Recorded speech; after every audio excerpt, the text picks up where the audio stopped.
Shalom.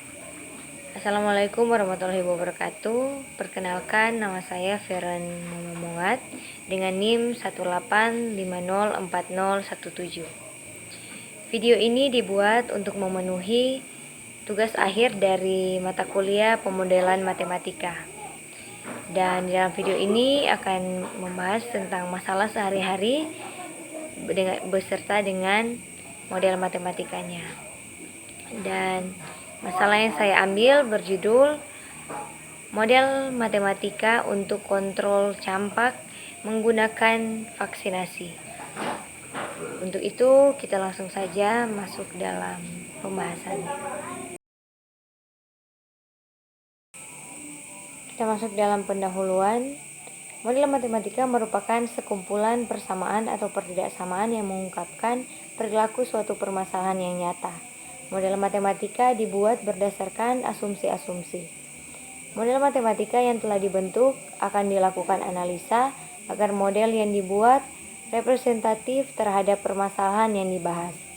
Banyak permasalahan yang timbul dari berbagai ilmu, misalnya bidang kesehatan, kimia, biologi, dan lain-lain, yang dapat dibuat model matematikanya. Salah satunya adalah model matematika penyakit campak. Penyakit campak adalah suatu infeksi virus yang sangat menular, yang ditandai dengan nyeri tenggorokan, demam, batuk, dan ruam kulit. Penyakit ini disebabkan karena infeksi virus campak yang bernama paramyxovirus. Penyakit tersebut dapat menyebar melalui kontak langsung dengan penderita, udara, batuk, atau bersin, dan kotoran manusia. Penyakit ini dapat menyerang siapa saja tanpa mengenal jenis kelamin maupun usia. Namun penyakit ini lebih banyak menyerang anak-anak daripada orang dewasa.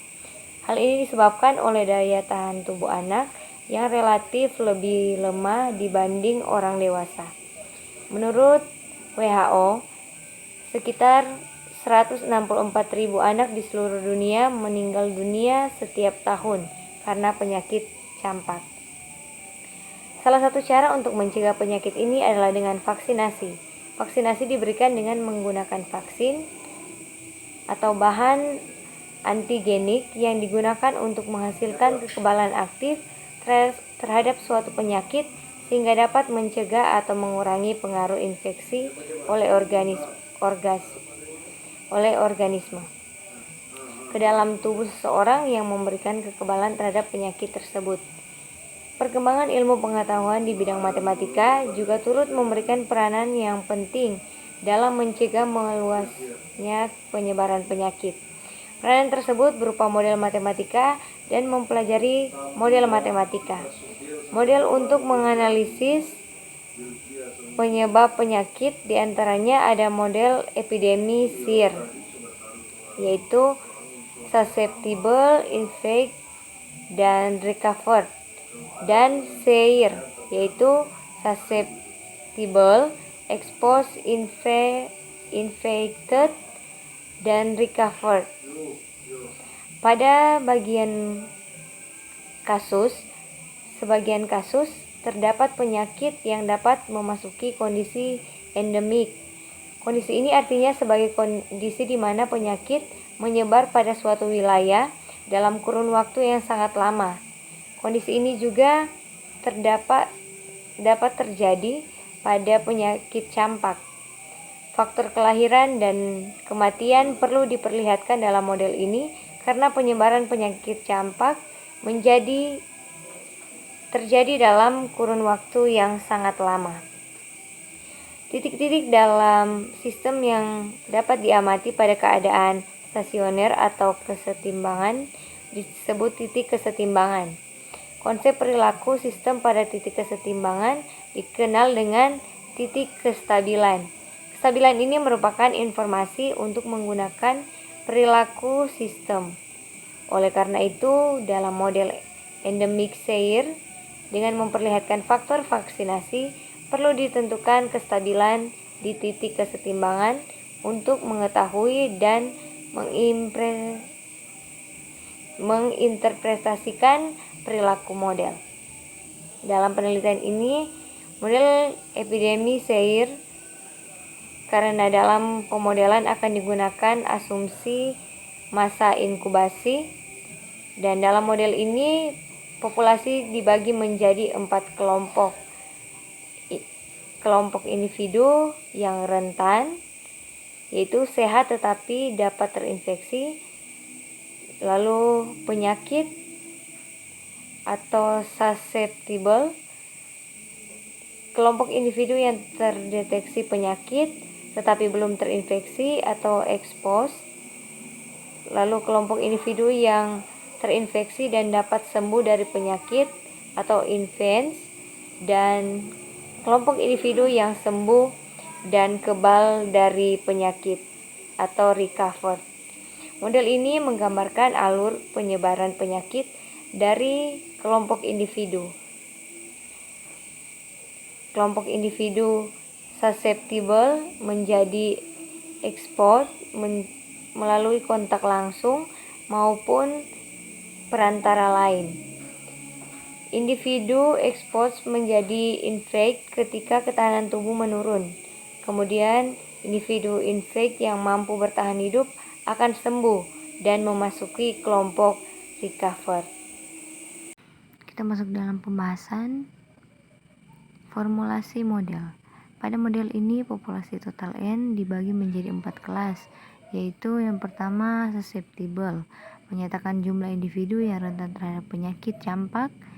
Kelas expose menyatakan jumlah individu yang terdeteksi campak tetapi belum terinfeksi. Kelas infection I menyatakan jumlah individu yang terinfeksi dan telah menjadi campak aktif dan dapat menularkan campak. Dan kelas recovered menyatakan jumlah individu yang telah sembuh atau sembuh melalui vaksinasi yang menjadikan kekebalan permanen. Nah, berikut adalah asumsi-asumsi yang digunakan untuk merumuskan model penyakit campak dengan pengaruh vaksinasi sebagai berikut.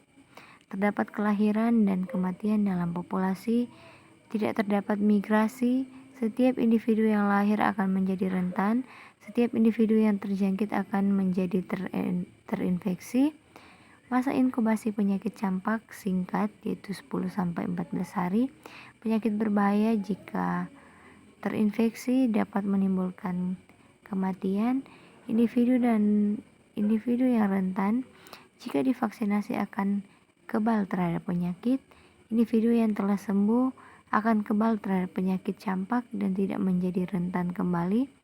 Populasi konstan tertutup artinya N sama dengan ST tambah ET tambah IT tambah RT. Jumlah populasi dalam waktu T sama dengan jumlah individu rentan, terjangkit, infeksi, dan sembuh. Dari asumsi-asumsi di atas diperoleh diagram alur model matematika penyakit campak dengan vaksinasi sebagai berikut. Ini merupakan diagram transfer model matematika penyakit campak dengan vaksinasi dengan parameter-parameter yang digunakan yaitu B angka kelahiran, mu angka kematian alami, beta angka kontak, sigma angka infektivitas, gamma angka kesembuhan, dan delta angka kematian karena campak. P dan P proporsi sukses vaksinasi pada kelahiran. Dengan nilai B, mu, beta, sigma, gamma, dan delta lebih dari 0 dan nilai P berada di antara 0 dan 1. Selanjutnya kita masuk dalam model matematikanya. Dari gambar 1 tadi dan penjelasan yang telah kita dengarkan tadi, maka diperoleh pemodelan matematikanya sebagai berikut. Pertama, ds per dt sama dengan B dikali 1 kurang P kali N kurang beta kali S kali 1/N kurang mu S. Dan yang kedua, dE per dt sama dengan beta S kali 1/N N kurang sigma tambah mu kali E. Selanjutnya dI per dt sama dengan sigma E kurang gamma ditambah mu ditambah delta dikali I. Dan dR per dt sama dengan B kali P kali N sama dengan YI kurang mu R. Dengan T lebih dari 0, maka S0, E0, I0, dan R0 lebih dari 0. Nah, titik equilibrium. Dari sistem persamaan 1 yang tadi, kita mencapai equilibrium ketika ds per dt sama dengan 0, dE per dt sama dengan 0, dI per dt sama dengan 0, dan dR per dt sama dengan 0. Sehingga persamaan tersebut menjadi persamaan yang ini. Jadi persamaan yang ini menjadi persamaan yang kedua ini. Nah, berdasarkan persamaan 2 diperoleh dua jenis equilibrium, yaitu titik equilibrium bebas penyakit, yaitu suatu keadaan di mana tidak terjadi penyebab penyakit menular dalam populasi. Dan yang kedua, titik equilibrium endemi, yaitu suatu keadaan di mana terjadi penyebaran penyakit menular di dalam populasi tersebut. Nah, kedua titik equilibrium tersebut dijelaskan dalam lema berikut. Lema yang pertama, jika I sama dengan 0, maka tidak ada individu yang terinfeksi dan menularkan penyakit campak kepada individu yang lainnya. Sistem ini mempunyai titik kesetimbangan bebas penyakit, itu sebagai E0 sama dengan B kali 1 per P kali N per mu, 0,0, BPN per mu. Dan lema yang kedua, jika I sama dengan 0, maka ada individu yang terinfeksi dan menularkan penyakit campak kepada individu yang lain. Sistem ini mempunyai sistem keseimbangan endemi E1 sama dengan S bintang, E bintang, I bintang, R bintang, dengan S bintang sama dengan ini dan E bintang sama dengan yang ini dan I bintang sama dengan yang ini dan R bintang sama dengan yang rumus di bawah ini.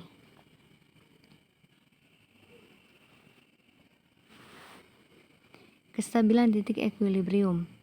Kestabilan titik equilibrium digunakan untuk mengetahui perilaku sistem dengan mendefinisikan RP sama dengan 1 kurang P dikali dengan B beta sigma per mu kali sigma tambah mu kali gamma tambah mu tambah delta untuk nilai RP kurang dari 1, di mana dapat ditemukan sebagai titik dapat ditentukan sebagai titik equilibrium bebas penyakit dan tidak terdapat kejadian endemi. Pada kestabilan titik equilibrium bebas penyakit, jika ada populasi di jumlah ada yang terinfeksi, maka tetaplah tidak terjadi endemi, karena sistem akan kembali ke sistem kesetimbangan. Jika RP lebih dari 1, titik equilibrium bebas penyakit ada tetapi mulai tidak stabil. Jika ada yang terinfeksi ke dalam keadaan bebas penyakit, maka akan terjadi sebuah epidemi dan sistem akan menuju keadaan endemi secara asimptotik asimptotik, dan status untuk RP lebih dari 1. Parameter RP sama dengan 1 dapat diinterpretasikan sebagai tingkat vaksinasi minimum. Jumlah ini merupakan jumlah minimum vaksinasi yang dibutuhkan untuk mencegah terjadinya epidemi. Yang pertama, kestabilan titik ekuilibrium bebas penyakit. Lema yang ketiga didefinisikan bahwa RP sama dengan ini jika RP kurang dari 1, maka titik ekuilibrium bebas penyakit yaitu yang ini. Stabil asimptotik lokal.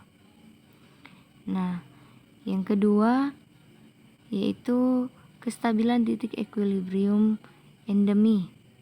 Lema 4 didefinisikan RP masih sama dengan yang di atas.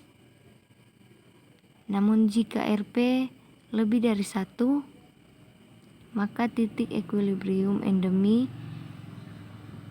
itu didefinisikan dengan S1 sama dengan S, E, I, R. Itu stabil asimptotik lokal. Kita masuk dalam simulasi model. Data ini merupakan data kesehatan Sulawesi Utara pada 2021 yang mengangkat data 2020. Populasi di Sulawesi Utara berjumlah 3.457.491 orang dengan jumlah kelahiran dan kematian sama-sama 43.242 orang, dan jumlah yang terkena penyakit campak yaitu 292 orang, dan jumlah kematian karena penyakit campak adalah 0.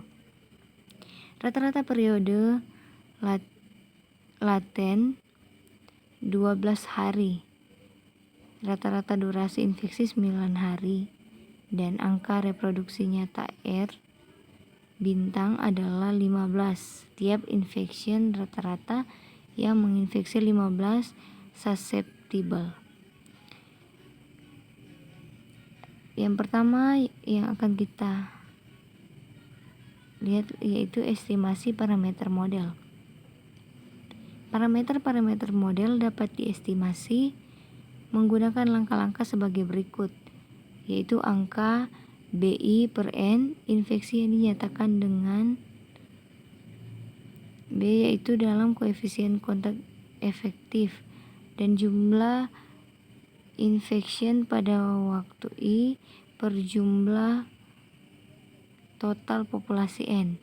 Dengan demikian jumlah expose pada setiap waktu tergantung pada kontak antara infection dan susceptible. Dalam hal ini diasumsikan beta sama dengan R bintang indeks bintang per L, mana R indeks bintang adalah jumlah individu yang melakukan kontak efektif dengan setiap orang dalam populasi rentan selama periode infectious. Rata-rata jumlah individu yang melakukan kontak efektif dengan setiap orang per unit waktu adalah RL, dan L adalah rata-rata RL dengan L adalah rata-rata durasi infektivitas untuk penyakit campak. L diestimasikan 9 hari. Angka infektivitas atau sigma adalah angka transisi dari expose ke infected. Angka infektivitas dapat diturunkan dari rata-rata periode laten, yaitu sigma sama dengan 1 atau rata-rata periode laten. Periode laten untuk penyakit campak diestimasi 12 hari. Dan angka recovery adalah angka transisi dari infection ke recovered. Angka recovery diestimasikan menggunakan durasi periode infektivitas yaitu gamma sama dengan 1 per rata-rata periode infeksi. Kita bisa melihat di bawah ini ada tabel yang menunjukkan nama kelas, jumlah populasi awal, serta jumlah populasi awal dalam persennya. Nah, kita bisa lihat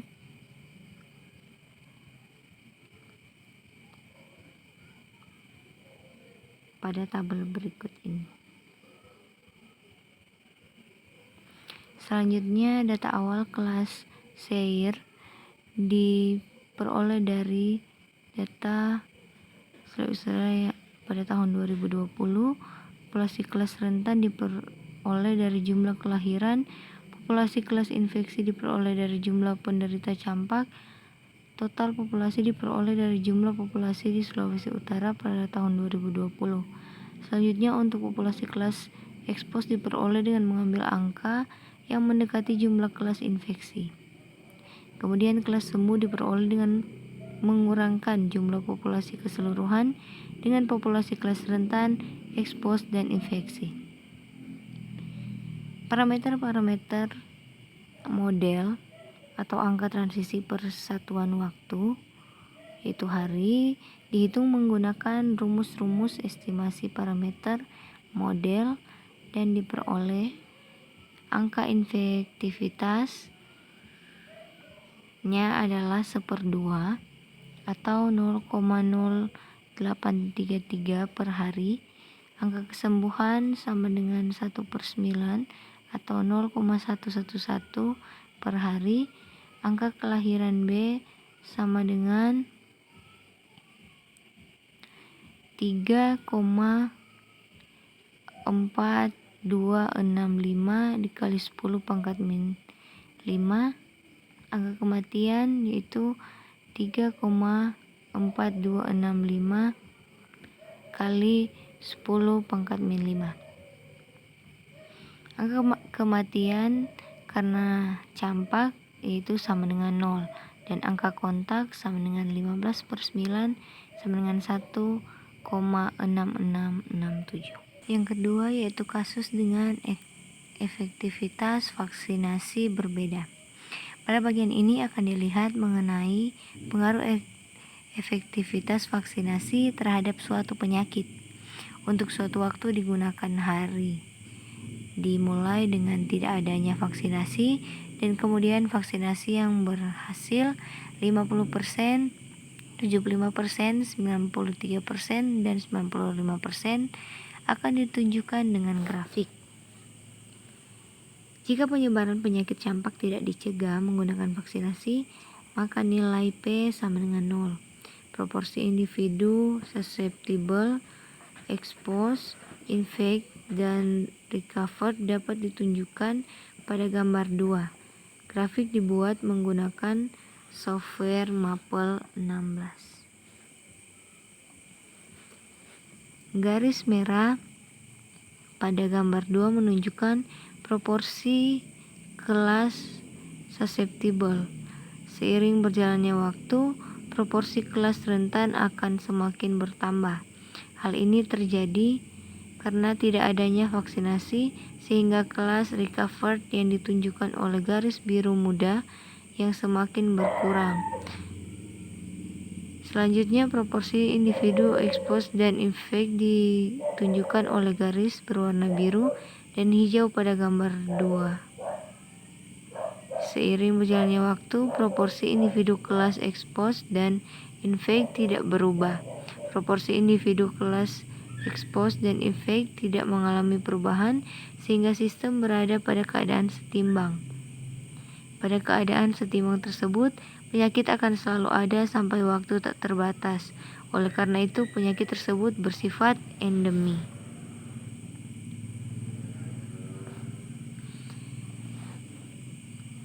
Kita perhatikan pada gambar 3, merupakan gambar pengaruh vaksinasi terhadap kelas susceptible.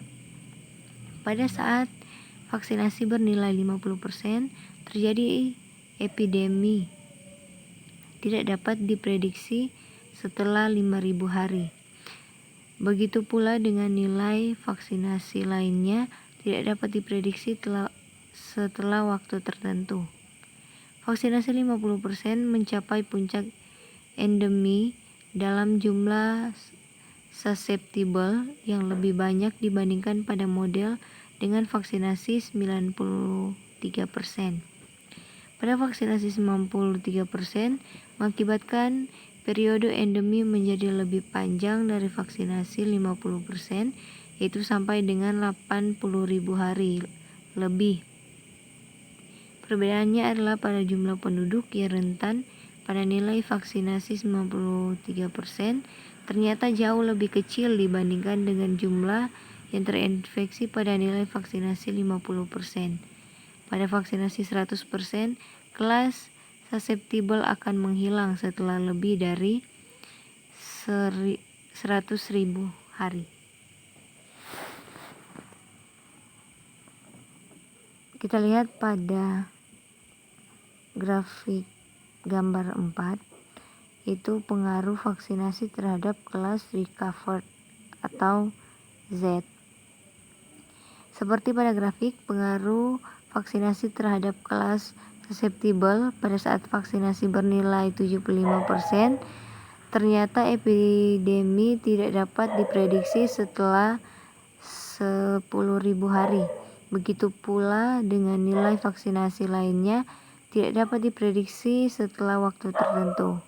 Vaksinasi 75% mencapai puncak epidemi dalam jumlah recovered yang lebih sedikit dibandingkan pada model dengan vaksinasi 95%.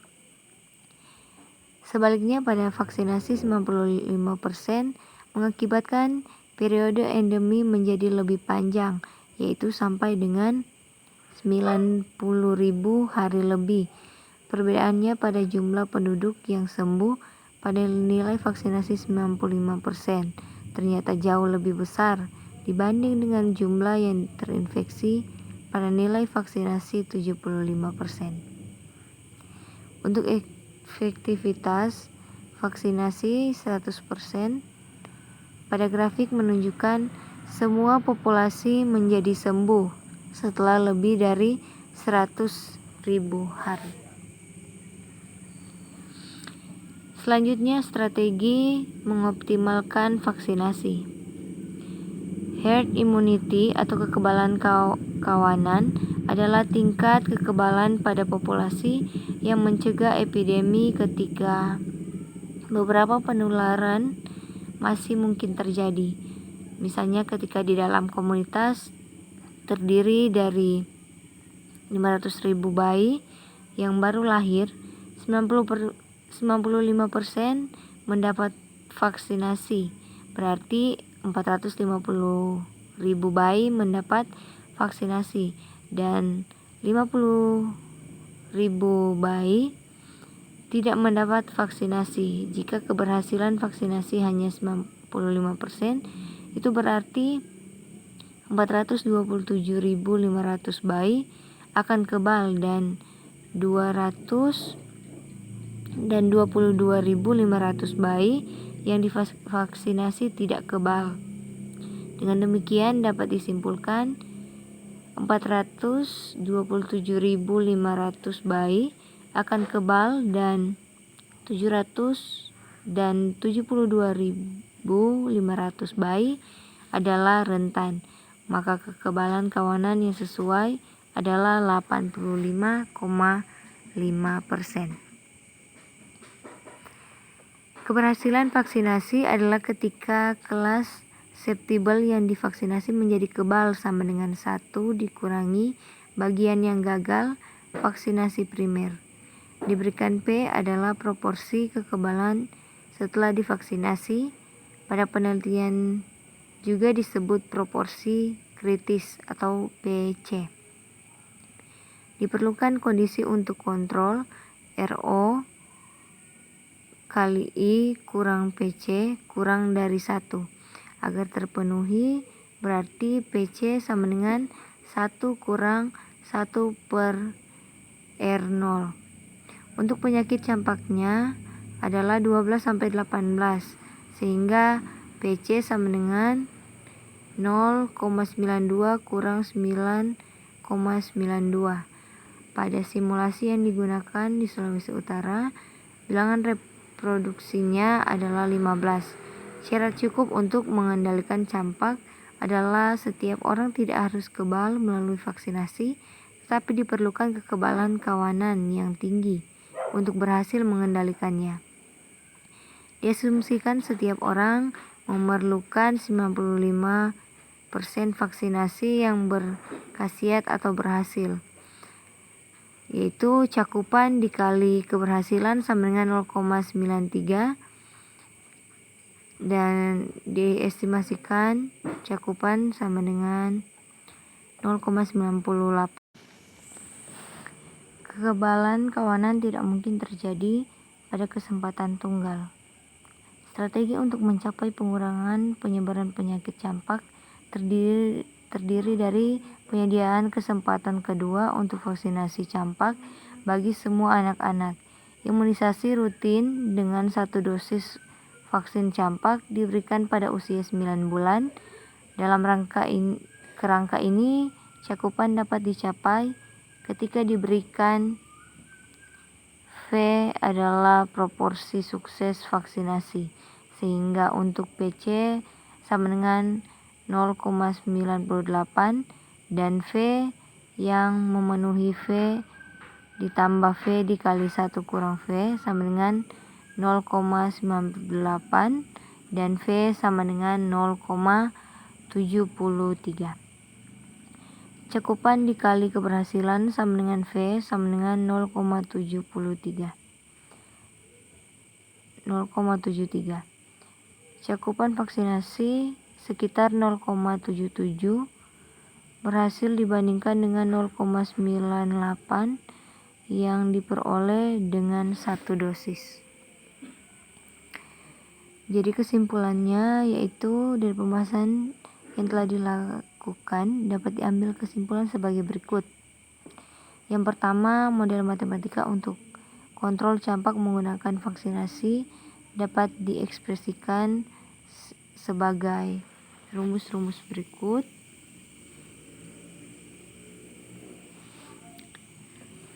Dan yang kedua, metode tersebut mempunyai 2 titik equilibrium, yaitu yang pertama E0 dan E1. Dan yang ketiga, titik equilibrium E0 stabil asimptotik lokal untuk RP kurang dari 1, dan titik equilibrium E1 stabil asimptotik lokal untuk RP lebih dari 1. Yang keempat, tingkat vaksinasi yang dibutuhkan untuk mencegah penyebaran penyakit dapat diekspresikan sebagai PC sama dengan 1 kurang 1 per R0. Dan yang kelima, cakupan vaksin optimal yang diperlukan sehingga dapat mengurangi penyebaran penyakit adalah 0,77 dengan melakukan 2 kali vaksinasi. Demikianlah presentasi dari saya, dan kiranya video ini boleh bermanfaat bagi siapapun yang menontonnya. God bless you all.